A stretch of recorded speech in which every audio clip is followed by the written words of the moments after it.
major shakeup is happening in the music world that could change the way artists get paid for streaming their work. If you think there's a lot of money for streams, take a look at these numbers. For an artist like Rihanna to make $2 million off streaming her music on sites like Spotify, a song must be streamed more than 500 million times. Each time a song is streamed, she makes less than a half of a cent.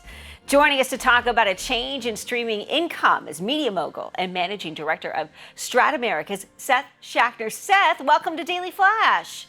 Great to be here. Good morning. Talk to me, Seth. How is the streaming industry being shaken up? So this has been a tough situation for quite some time. Just what we call artist compensation, basically the back end, the royalty pool. And I was pretty involved with this, setting this up for Sony Music many years ago. And I don't think we anticipated now that there'd be so much music available, that there'd be so many ways to get your music up on Spotify. So what's happened over the last decade or so is just that, yeah, to your point with Rihanna and many other artists, it's a little tiny fraction of a penny of a stream. It's calculated against a big pie that includes everything from her to Tchaikovsky, basically. And I think the biggest music label in the world now, Universal, has got something that's called an artist-centric model. And the idea is to not only change artist compensation for the better, but to kind of fight back against kind of everything from white noise to all this crazy AI music that's out there. You can literally put the sound of a washing machine up on Spotify and it gets the same stream as it does a Michael Jackson track. So there's some pretty absurd things that need to be changed. And at a top level, that's sort of what this is all about. And what does this mean for lesser known artists? Because really they're the ones struggling to try and get some slice of the pie, as you had mentioned, some slice of the spotlight. Yeah. So no one's going to be happy with any of this, right? There's going to be people that are, going to have issues on both sides of it. I mean, what Universal's doing, and they're doing it with kind of a small, more so European-focused streaming service called Deezer that I would say, in my opinion, they probably have a little bit of a closer relationship with because they're both have a lot of roots in France and Europe, basically. But the idea is to weight streams from artists that I believe would have more than just 1,000 plays, if you will, more than just any other stream. So it'll be 2 times more than the washing machine, the sound. But if someone, I believe, actually actively seeks out something, so they literally pull out, whether it's an old, Tom Petty track or, a brand new track from The Weeknd, I believe that's going to get a weighting of 4 times. So the idea is to kind of emphasize stuff that's real and also sort of promoting developing artists, discovering artists as well, as opposed to kind of all the white noise that's on the service. And I think it's a reasonably positive step. And this is a small service, Deezer. This is just a couple of percentage points in the market. So at some point they'll take this to the big gorilla, to Spotify and try and do the same thing. For someone like Rihanna, how does this increase her digital footprint even more?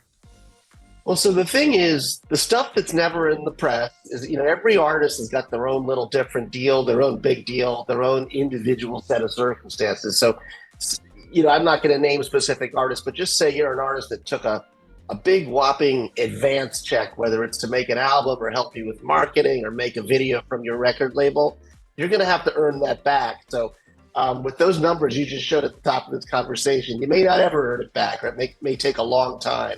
But in theory, I think it should boost the streaming income, for all the artists that are above 1,000 streams, for sure. Yeah.